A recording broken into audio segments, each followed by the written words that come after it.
Hi, this is Sean Overton, and in this interview I have Rich Crevo. Rich is really well known in the retail FX market from his days at Daily FX, where he was a currency instructor. And more importantly, I know Rich for going back for quite a long time from our days at FXCM, where we both worked as brokers. Absolutely. Rich, thanks for joining me. My pleasure today, Sean. Yeah, Rich, how did you get started in trading? My primary interest goes back to my dad. My dad was an accountant, big, kind of numbers guy, and he had some friends in Cleveland that were stock traders, and he got me involved with them. I decided not to go down that path for no particular reason. Ended up teaching history, but still always, in my heart, had that love of numbers, love of trading that I learned from those guys. And then there was a company that came out that had a platform that allowed an ease of currency trading. This would have been back in the late 90s. And I was fascinated by that. Okay. And so I got involved with that software, which kind of replicated a MACD indicator, right. Which, I learned after I paid for the service that, hey, it's a MACD indicator, kind of thing. Welcome to Forex. Yeah, indeed. But I always look at that as money well spent because it got me down this path that I've been on now for about 15 years as far as trading went. So I did that part-time with that one series of indicators while I had other jobs in sales up in Minnesota. Okay. And then I came down to the Dallas area. FXCM was opening an office down here. I got hooked up with them, met you. Yeah. And the rest is FX history. All right. How long did you have to trade, and what was the process you went through before you finally did what you're doing today, which is trading full-time for a living? The biggest thing that helped me, I believe, was when I made the transition from very short-term charts to much longer-term charts. So what are the short-term charts? What are the long-term charts? I was looking at, for me, a short-term chart at the time was maybe 15 minutes, 30 minutes, and I was trying to do swing trading. When I first got started, I opened up an account with, $300 in it, and I thought that would be more than enough, because I could double that on a monthly basis. I'm in Fat City, in no time at all, and things will be wonderful. And that was not the case, as I found out. But so trading off those shorter time frames was very difficult, for me anyway. Some people can do it really well. It's not been my cup of tea over the years. So I got into a situation where I'm looking at daily charts and 4-hour charts, primarily for trading direction, and placing deeper stops, allowing the trends to kind of carry the trade in the direction that I got into it originally, as opposed to looking at a 15-minute chart, which is it's up, it's down, it's here, it's there, and trying to keep tabs on that, and it made me crazy. Is it fair to say that your attraction to the short-term charts was more for the action rather than the analysis? Well, I think the action and making money in 15-minute time frames and booking large profits at the end of the day, because some people can do it, and I thought maybe I'd be one of those people.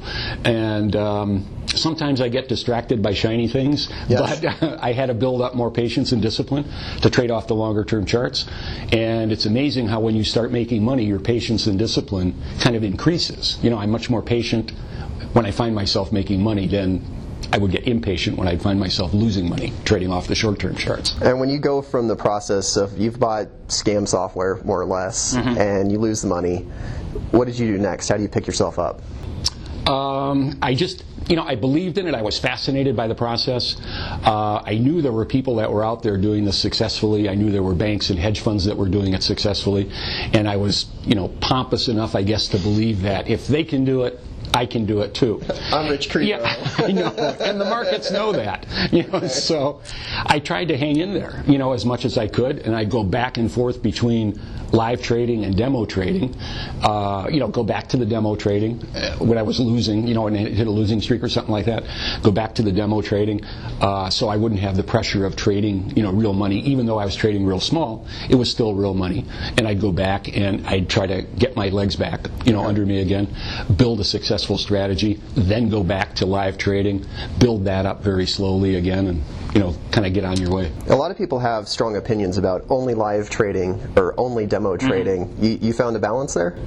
I did. The thing you have to caution yourself with, and the thing I caution people I work with now on demo trading, is it's kind of like driving maybe a race car simulator. Okay. You can really get good at driving that race car simulator, but at the end of the day, I'm going to get up and I'm going to walk home. I'm not going to be dead on the side of the road or something like that. Right. And so that takes a lot of the real feeling, a lot of the real emotions out of it. So if you go into demo trading knowing that and not knowing or not thinking that, okay, I'm just killing it on this demo trade thing. So automatically now when I switch over to live trading, I'm going to be killing it there too. 99 times out of 100, that's not going to be the case. Okay. And so you got to wean yourself off the demo platform and then start live real small and then slowly build yourself up. That's what I found works for me anyway.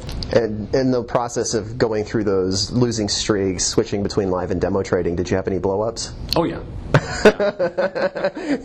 They're inevitable. Everybody I've talked to is always blown up. Oh yeah, but fortunately mine occurred when I had one of those, $300 accounts or a $500,000, not $500,000, $500 accounts, something like that. Right. And while I don't like to lose any amount of money, I mean, it's a lot easier to swallow a $300 loss or a $500 loss than it is, people who have a $50,000 account and lose 40 of it or something like that.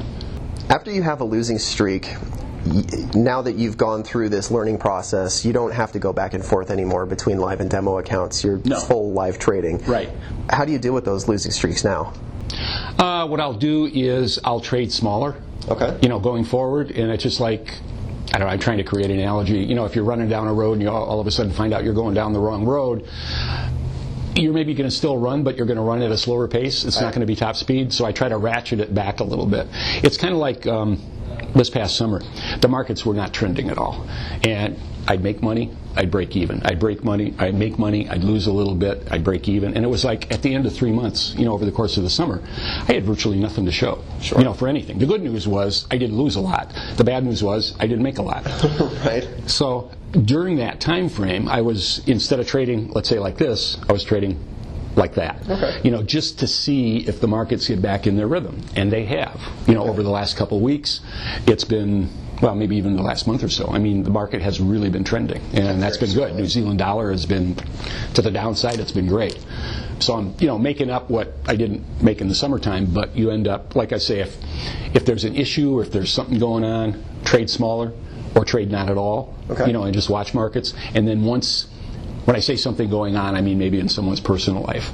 Okay. Kind of sit back. You don't have to be trading every day. If your mind is elsewhere, something's going on in the family, business-wise or whatever, it's okay to sit back. Cash is a position. Yes. So, and then you can slowly wean yourself back into it. Did keeping skin in the game over the summer, even if they're just small, essentially bets, does that help you focus to keep your thumb on the pulse, so to say? Right. Yeah, exactly. I found when I was trading demo, although I was paying attention, when I was doing that, it's just still not the same amount of attention that you're paying. Because even if you got a little bit in the game, you're paying more attention. Okay. As a full-time trader, you're still trying to watch the markets, but I always feel like if I'm working, I need to be doing something tangible, right? I need to be clicking a button. I need to produce a report, make this number of phone calls. But you don't necessarily do that as a trader. How do you cope with? Do you have that need to do something to stay busy? It took me a long time to get to the point where I felt like I was doing something even though I wasn't doing anything physical. I was doing something mental, but I wasn't doing anything physical that way. I forget who said it, but it was in one of Jack Schwager's book, Market Wizards. And one of the traders that he interviewed said, we get paid to wait. Yes. And that, I thought, okay, so this happens to him too. And sometimes you're sitting, you're looking at charts, you're getting the rhythm and the pulse of the market, you're getting that feel, but are you trading? No. Because I'm waiting for my setup. I mean, this sounds so trite in a way, but I know what I'm looking for, and if it's not there, I'm not going to make the trade. Let the market come to me. I learned not to chase after the market. Because when I first started trading with those $300 and $400 accounts, I'd sit down in front of the computer. It's, okay, I'm ready to trade. Okay. What's happening? I'm not getting any setups. And it would make me nuts. Don't they know I'm here to trade? It's like going to a job where you work from 8 to 5 and you get paid X. So you sit down and there's always work there for you to do. Right. And you can do it. And if you define trading as actually trading, then you're going to fall into that trap, actually pressing the buy and the sell and getting in and getting out of trades. Then you're going to run into that problem, and that's what I did. Because all of a sudden, I'd be looking for my setup, I wouldn't see any, and the trade that looked not too good 30 minutes ago. That's not looking too bad. And the reason it wasn't looking bad was not because it got a better setup, it's because I got bored. Right. And that's not a reason to trade. Correct. So once I learned to sit on my hands, and just look at the charts and the markets and stuff like that, and then wait until I see what I want, or maybe place an entry order or two, here's where I want to get in, and just let it happen that way, things worked out a lot better. The more I messed with it, the worse I did. So now that you're a mature trader and you're living off the income, what do you do with that extra time? Are you still watching the market, or are you golfing? What do you do? That's a good question. When I first started doing this, I left FXCM maybe about a little over 2 years ago now. And my prime time when I'm in front of the computer is maybe 5 a.m. until maybe 9:30 a.m. Okay. And it was kind of like, okay, it's 9:30 and I'm done with the markets for the day. Let's see, I don't have any wash to do. The house is clean, and it did make me nuts for a while. What I'm doing more of now is I get on Twitter, and I'll tweet information out to people that follow me on Twitter. And I also work with people one-on-one, trading, teaching them how to trade, online as well. So that fills up a lot of the day, and I'm doing more writing. I'm in the process of putting together an ebook that I want to get out there about trading, that type of thing. So I'm finding ways to occupy myself, but the first 6 months, it was pretty boring. Yeah, you're inventing work. Yeah, exactly. That's pot's not quite as clean as it should be. I think I'll scrub it one more time. Okay. When you were going through the process of blowing up and getting back on your feet, can you tell me a little bit about how your style evolved? Oh, sure. Yeah. It was just, it kind of evolved, I'll say naturally, I guess, if there is such a thing. I was just finding I was trying to trade off these shorter time frames, which a lot of the people that I was following online, people at that particular software company, were touting shorter term trading. So I figured, well, that's the way you do it. And as I extended the time frames, I found, I'm trading less, but the trades that I'm getting in are more solid. So I eventually just started moving out to longer and longer time frames, and I found out I was trading less and less, but ultimately getting more and more back, in return. Until you get to a certain point, I maybe look at a weekly chart for confirmation of a trend on a daily chart, but if you trade off a weekly chart or a monthly chart, as you know, a monthly chart I might get 3 trades a year or something like that. If you're so lucky. Yeah, so I'm not going to do that. Right. But I do look at those longer term. But the sweet spot for me turned out to be daily 4 hour, 1 hour. You got involved with the market because you found a product. And now that you're trading, was there any moment where you read one guy's book or you saw one article that was an epiphany for you, or is it just the sum of everything? You got a little bit here and a little bit there? I'll say the biggest epiphany, well, 2 epiphanies. Reading and a strategy, if you will, that was an epiphany for me, was multiple time frame analysis. Because before I read those articles and then researched more and more about doing that, I was like a lot of people when they first start trading. They'll look at one chart, and that chart it's the world. And you can trade successfully, I think, off of a single chart, but you can trade better if you're looking at something from a variety of vantage points. The other thing was I put on a position, and I keep it on overnight, and in the morning maybe I'd wake up and I was up like 80 pips, and I go, man, this is pretty cool. Yeah. Close out the trade, book the profit. I come back a couple hours later, instead of plus 80, if I would have kept the trade open, it would have been plus 120 or plus 160. I go, how can I keep that from happening? And I wasn't smart enough to figure out trade multiple lots, take off part of the position. And then I was reading one guy online, I forget who it was, and he said, well, if you trade multiple lots, you take off half the position, move your stop to break even. And I go, how could I not figure that out, on my own? But that was an epiphany to me too. So I think those 2 things are the biggest deal. Can you tell me a little bit about your style? You mentioned the analysis that you do pretty regularly on Twitter. Well, what I like to do is I use a lot of Danshin channels, and most charting packages will have those, some don't. Sometimes some charting packages, it goes under the name of price channels, if anybody wants to download that type of thing. But I put Danshin channels on all 3 charts, daily, 4 hour, 1 hour. And as long as on the daily chart price action has been breaking above that upper channel, that gives me free rein to trade long. on either the 4 hour or the 1 hour. And then I'll look for a full pullback to the lower downtrend channel on either the 4 hour or the 1 hour chart. And then when either it turns, if the trend is strong, I can get in early, which is a little riskier type of trade, or I can wait for the breakout of the upper downtrend channel, and then I get in and I use the lower downtrend channel going long for my stop. So would you describe yourself as a pullback trend trader? I'll do that sometime if the longer term trends are really strong. Okay. But generally what I'll do is I'll wait until the pullback occurs and then wait until it breaks back above the upper channel. Okay. Because I know a lot of people ask me, well, why don't you get in at the bottom of the channel? And that may work out, but I don't know at that point, am I just calling a bottom? Okay, it's not going to go any lower from here. Well, maybe it won't, but it could. Whereas if it breaks out and takes out the previous high, much better, because it shows the buyers are back in control. Okay. During the conversation, you've mentioned the idea of a strategy. Do you follow a strategy that is 100% mechanical, or is there an element of discretion in there?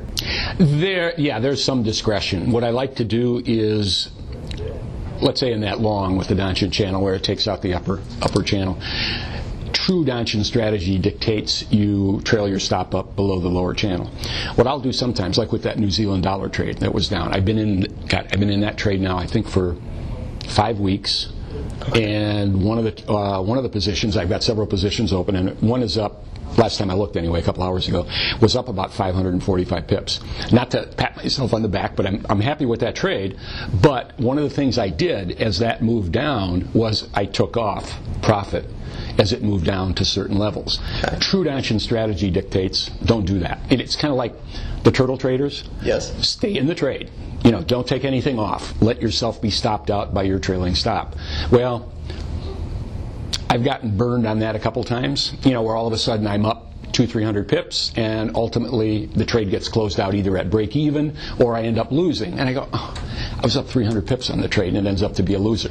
So what I've decided to do, discretionary, is just take off X amount at certain levels as it moves down, locking in profit as I go. And even if that is not the optimal strategy for maximizing profit, it does give you peace of mind. Exactly. Okay. Exactly. Yeah. From start to finish, how long do you think it took you to go from literally day one of trading to, okay, I'm ready to trade full time and risk a serious amount of money that I can live off of?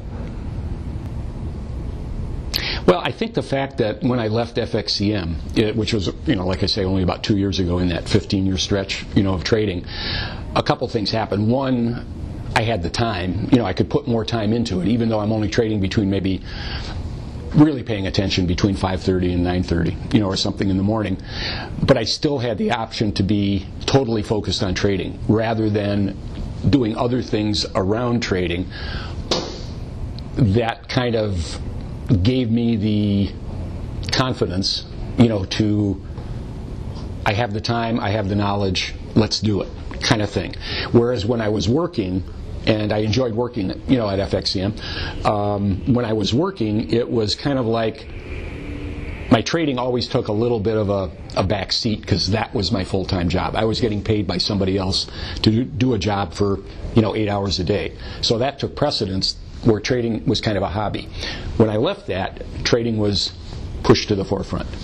Did working at FXCM, or really any financial services, do you think that was critical to your development as a trader? I don't know if it was critical, but it did help me an awful lot because I got to hang around with a lot of like-minded people, that were trading. I was in the education department there for, the last 5 years that I was there. So I was hanging around with a lot of people that knew what they were doing. We'd be bouncing ideas off of each other all the time. We were doing webinars. People were asking questions. I mean, for those 8 hours, you were absolutely 100% focused on the market. And I know while I might have been able to succeed without that, that definitely sped up my learning curve, my process. And I'm still learning today. Yeah. Do you have any ideas for the guys at home that don't have that community, the people to bounce ideas off of? What do you think they can do to find that? Well, I think you can go to, some of the chat rooms that are out there, but be very careful, and I don't know in the beginning how you discern from, this guy's full of it, to this guy knows what he's talking about. But I think you visit those rooms and eventually you can tell the people that are blowing smoke from the people who aren't. And it's just going to be a learning process because in the beginning, you don't know what you don't know. So you learn everything. And then you find out later, okay, I've got this much knowledge, but this much is really important. and then focus on that. Have you ever come across somebody that trades successfully and didn't go through the process of basically falling on their face for several years? No. Never. Never. I'm sure there's some out there, but I haven't run into them. Yeah, neither have I. That's why I asked the question. No, never. Okay. Notice how I hesitated and had to think there for a minute. Yeah, you're like, yeah, I'm pretty sure it's no, but no. Yeah, right. When you see a trade setup appear, how do you decide the position size and know I'm going to risk this much on a trade? How do you come to that decision? It's a good question because so many people don't pay attention to that when they first start, trading live. I think what I do personally is the maximum amount I want to lose. I don't want to lose, but the maximum amount I'll let myself lose at any one time, no matter how many trades I have open, is 5% of my account. And so I figure out, okay, here's my account size. I take 5% of that number. That's how much I can lose on this one trade or 5 trades or whatever it is that I might have open. And that's global for the entire account. Correct. And so once I determine that, then I look and see how many pips I'm going to risk per stop on any trade, and I convert that pips into dollars, and then I know, okay, if I can, and I'm just picking numbers here, let's say if I can lose $1,000, 5% of the account, and on this particular trade, my stop is going to put me 250 pips at risk. I know I've still got 750 that I can open other trades with, or maybe open up more positions, on this one particular trade. But one of the things that, ask me how I know, that traders mistake that they make, especially in the beginning, is not paying attention to risk management, not paying attention to money management, and all of a sudden their $500 account or $5,000 account or $50,000 account is decimated, in a short period of time, and they go, what happened? And it's because, you over leverage. The leverage situation in the currency market allows you to make a lot, but anytime you've got the opportunity to make a lot, you also have the opportunity to lose a lot. And you got to protect your downside at all times. One of the more interesting ideas I came across from doing these interviews was with Bobby, where he, instead of putting his full balance with the broker, he puts a small fraction of the balance, knowing that, say, if I lose $5,000 this month, okay, fine. But it's a lot better than parking $100,000 at the broker, and then if the broker goes MF Global on me, I'm up. I need to find a good description for that, but I'm screwed. So, do you put all of your money at the broker, or do you just put in segments of what you're willing to lose over a short period of time? Yeah, I have an amount that I'm comfortable with at the broker, and then once I get over that amount, let's say a couple $1,000s over that amount, I'll pull it off. And that way it keeps that constant, and should that happen, I'll be upset. I'll try to follow through on it, or whatever, to get that money back. But at the same time, I'm still paying the light bill and, being able to buy groceries and stuff like that. Does that allow you to trade on higher leverage as though you were risking the full balance, but really it's just this much money at the broker? Right. Okay. Yeah. Exactly. But I just think I wanted to make that point with money management because I think it's so crucial, and I think that's the cause of the demise of most newer traders. It's not so much they don't know what they're doing, entry points and getting out and stuff like that, but they're just putting way too much of their account at risk because this is the trade that's going to allow me to retire by next Thursday, right. Or something like that. And could that happen? Possibly, but odds are it's not going to happen. And when you have those oops moments, or even if it's just from a drawdown, most people's first reaction is, oh, I want to get back to break even. I want to get back to where my balance at least was. Do you find yourself struggling with that? What I've done over the last several years, the biggest part of my knowledge gain, shall we say, over the last several years has been the psychology of trading. And I'm just comfortable with the fact that there's going to be winners and there's going to be losers, and as long as I focus on execution and do execution the absolutely best that I can, whatever happens, in the aftermath, it's kind of the market. Once I place that trade, the market's in control. I have no leverage over the market at all, but I can say where I'm going to get in. I'm going to say where I place my stop. I can get out, but the market is going to do what the market's going to do, and learning more about the psychology of trading, and like you mentioned the term bet before, a lot of times people don't want to think of this as gambling, but between you and me and whatever, between you and me, let's be honest, this is gambling. The stock market's gambling too. We're laying down money in the hopes that we're going to make more money on something we're not sure of. That's a gamble. And it's the same thing with the currency market. And it's just like if you would go to the blackjack tables in Vegas or something like that, you look for the odds to be in your favor, and then you can increase your pot size. You know, like if you're a card counter, and I know they don't like that in Vegas, but I mean, if you're a card counter, to do that. yeah, I've heard stories where, but if you see that the odds are in your favor, you're going to put more in on that particular hand. Okay, if I see the odds are going to be in my favor because it's trending up on the weekly chart, it's trending up on the daily chart, I've got a good entry, I'm going to put more on that trade.